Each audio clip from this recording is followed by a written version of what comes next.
Welcome into Titans Today. I'm Abby Alonzo. Got lots of draft rumors for you. And hold on to your seats, brace yourselves, because some wild ones we're going to talk about today. Mike Tannenbaum released his first mock draft of the offseason, his third annual. And I'm just going to give you some context here on what this mock draft is, because it's not the traditional one. Tannenbaum said draft analyst mocks are true projections of what they believe will happen based on what they're hearing. My colleague Mel Kiper Jr. just unveiled his newest last week. We went over that one last week. But I'm going a different route with my third annual GM mock. I'm sliding into the general manager chair for each team with the first rounder and making my own picks. This isn't what I'm expecting, but rather how I'd personally approach each day one selection.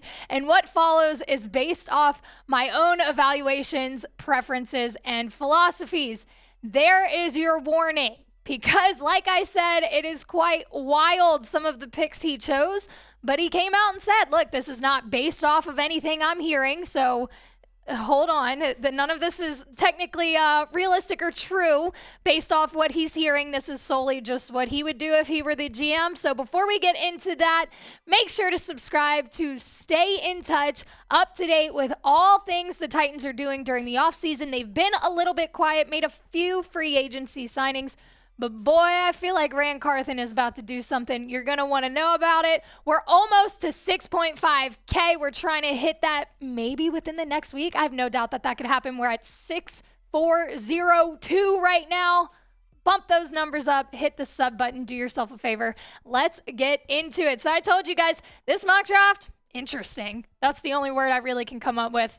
Bryce Young, Stroud off the board. That's not new. That's those two guys are probably going to go off the board, whether in that order or vice versa. They're going soon. Will Anderson, we've seen him mocked to Arizona quite a few times. Will Levis to the Colts.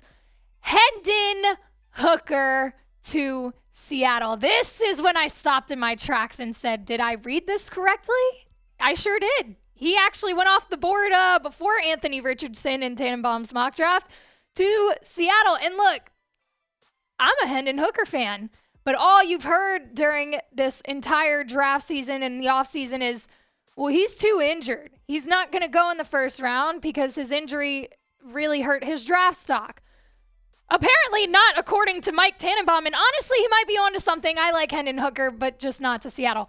Tyree Wilson to the Lions, Christian Gonzalez to the Raiders, Miles Murphy to Atlanta, Peter Skoronski to the Bears, and Broderick Jones to Philadelphia. Again, the only real pick on there that was kind of stunning was Hendon Hooker. I'd love to see him in Tennessee. I just really don't see him going in the first round. No, nothing to who he is as a player. I just think teams are a little worried about that ACL injury and his age. Again, that was probably the only real whoa moment in that mock draft until I saw the Titans pick that Tannenbaum put. He mocked Anthony Richardson to Tennessee, which this is a first. I haven't heard anything about this one yet. I don't really know how I feel about it. I didn't put much thought into it until I read it. Again, quarterback out of Florida. Not bad. He's not a bad player. And before I explain why this might work, why it might not work, tell me what your one-word reaction would be if it's draft day and the Titans pick Anthony Richardson. What is the first word that comes to mind? Head down to the comment section and let me know. This is the explanation behind the decision to mock Anthony Richardson to Tennessee. Tannenbaum says, Ryan Tannehill turns 35 years old in July, and the early returns on 2022 third-rounder Malik Willis haven't been encouraging. The Titans make a lot of sense for Richardson. He has compelling upside, but needs more time to develop, and Tennessee wouldn't have to rush him with Tannehill under contract for another year. Richardson started one full season in college, and his 53.8% completion percentage ranked 116th in the country last season. That must greatly improve for him to be an effective NFL quarterback.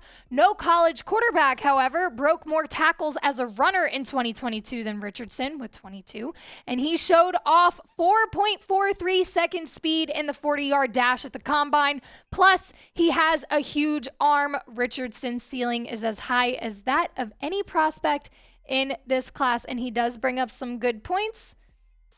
Some strengths Richardson does have. He has the highest upside of any quarterback in this class, as Tannenbaum just said. That includes C.J. Stroud and Bryce Young, who are incredible quarterbacks. But when you're looking to take a quarterback and lead your team and kind of build the team, as we've seen Carthon is doing, he is retooling this team. You want somebody who's got a lot of potential, who can continue to get better and better and better. He's got a high ceiling, a high upside. He's elite in size, speed, and his athletic ability. He's got a huge arm, outstanding arm strength. These are all pluses, but you got to weigh in the weaknesses as well. He's got to improve the pre-snap recognition, got to be a little bit more aware of the situations going on the field. Again, these are things, can you teach it? Can you really teach that kind of thing? Or is it just an instinct that comes in a good quarterback? He's got the upside. He's got the ability to grow. Can you get better at pre-snap recognition? I think so. Mechanics are bad and inconsistent. That, at this level, you really shouldn't have to focus on that too much. If you're getting drafted into the NFL, you shouldn't have to backtrack and try to fix all of your mechanics. Maybe a thing here and there, but not completely revamp all of your mechanics. And the accuracy is a little bit of a problem. So really, do the pros outweigh the cons in this scenario? I'm not sure they do. We'll take a look at his 2022 stats, his quarterback stats here. 76 completions for 327 attempts, 53.8 completion percentage. As Tannenbaum pointed out, that is not great compared to the other quarterbacks during the college season. 2,500 yards, 17 touchdowns to 9 interceptions. Okay, good. Let's look at his rushing stats, though, because this is where he has a strength. 103 carries, 654 yards, averaged 6.3 yards per carry, 9 touchdowns. The guy can move his feet. That is good for a Titans offense that right now doesn't have many receivers. So to have a running quarterback could be a plus to take some weight off of Derrick Henry. I know we talked about Lamar Jackson and how him being a running quarterback would be good for the Titans offense. But look, Richardson, best quarterback in the draft? No.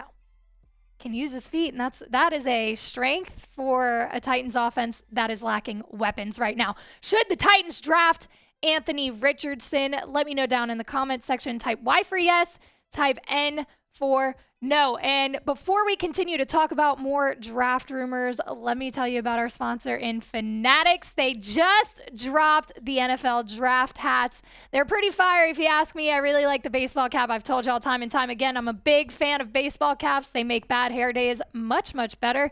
And look, with the draft, you know the boys are going to be putting on their new team's caps. You can match them. You can match whoever the Titans decide to draft in this crazy offseason, crazy draft period. You can match them with these awesome Titans draft caps. Head to chatsports.com/Titans draft hats. Get you some fire Titans gear. All right, continuing on with the crazy rumors. Where would we be without crazy rumors? Nowhere, bored at home. The word on the street. Word on the street is that quarterback is not out of the question to be the draft position the Titans go after. It's not. That may come as a surprise to you, considering, Titans are at 11. How on earth do they land C.J. Stroud? Word on the street. They're working on it. They're working on trading up. Look, he's already met with the Titans. That was a private meeting, as well as the Panthers, Raiders, and Seahawks. Again, this would take a lot. I've said before, it would take a lot that to be able to trade up for C.J. Stroud, you're going to be paying a big bill.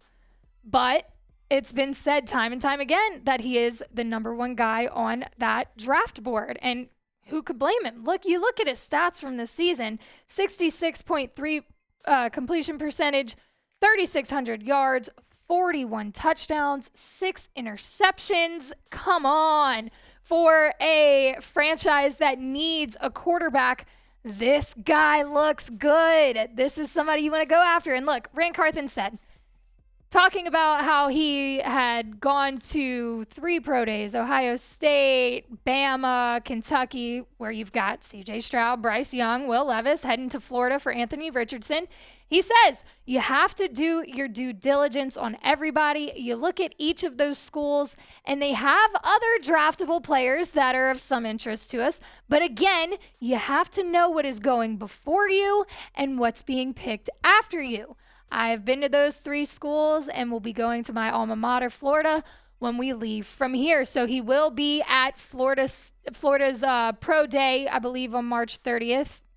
Maybe looking at Anthony Richardson, according to Mike Tannenbaum. That's a potential there. But I think it's possible. I think they might be looking at some quarterbacks, and whether they want to admit it or not, and whether they're just going to say, oh, we're just doing our due diligence, there's other players that we want to see, I think it's possible. Should the Titans trade up for C.J. Stroud? Be honest. If you think it's a great idea, it's a sneaky move, it'll cost a lot, but you love it, type T for trade. If you hate it, if you think it's stupid, if you don't understand it, type P for pass. I'm going to say, look, if they're really looking for a quarterback and they are high on C.J. Stroud, that is not news. We've known that. Maybe they do trade up. Maybe you get your money's worth, and then you've got a franchise quarterback in C.J. Stroud, who everyone loves, or maybe you don't trade up and a quarterback falls in your lap at 11. I don't really know if that would happen. Again, this mock draft really sent me for a loop, man. I sat there, I was like, how on earth do they land Anthony Richardson at 11? But it's possible. Again, you never know, and I like that Rand Carthon talked about, hey, we got to know who's going before us and who's going after. That's a big part of the scheming that goes on all within the NFL draft, but it is possible that maybe Will Levis, maybe Anthony Richardson fall to 11, or who knows, maybe it's all just hoopla and they're not even thinking about drafting a quarterback this year. They're riding it out with Ryan Tannehill and worrying about it next year. Anyway, as always, we appreciate you for watching. We'll keep you updated with all the draft rumors that come out this week, next week, all the way up until the draft. We'll keep you updated. Make sure you hit that sub button, and we'll see y'all soon.